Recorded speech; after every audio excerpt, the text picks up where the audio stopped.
Me llamo Violeta Tienza, soy profesora de botánica, de aquí del Departamento de Botánica y Geología, y bueno, pues llevo una dilatada trayectoria profesional dedicada sobre todo a los líquenes.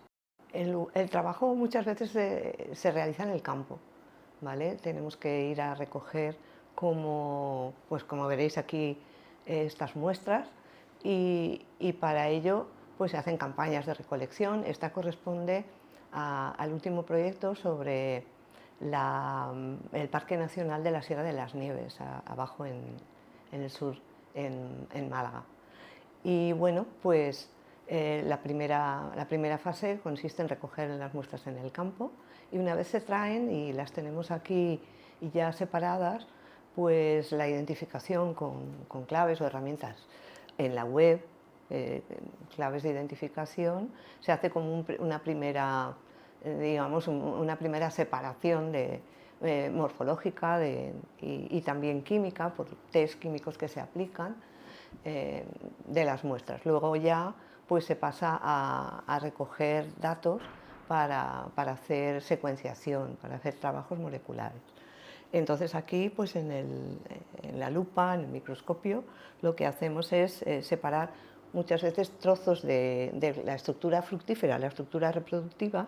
Se separa un pedacito del apotecio, y que sea pequeñito, porque luego pues para hacer PCRs pues necesitamos extraer primero el ADN y después pues ya pasar al proceso de secuenciación finalmente, ¿vale? Pues para comparar filogenéticamente cuáles son sus afinidades y dónde están ubicados estas especies.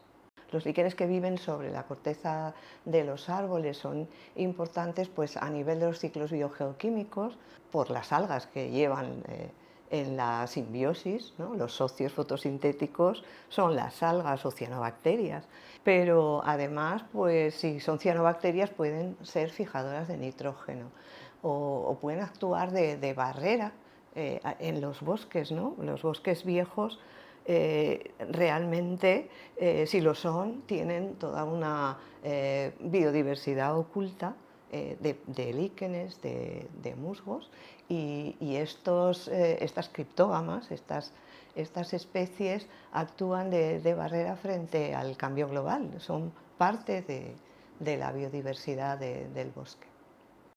El fijarse en qué tenemos a nuestro alrededor y el llegar a ver la diversidad oculta es algo que debemos, desde la universidad, debemos de incentivar, porque muchas veces el desconocimiento lleva a que no se tenga en cuenta la conservación de nuestro patrimonio.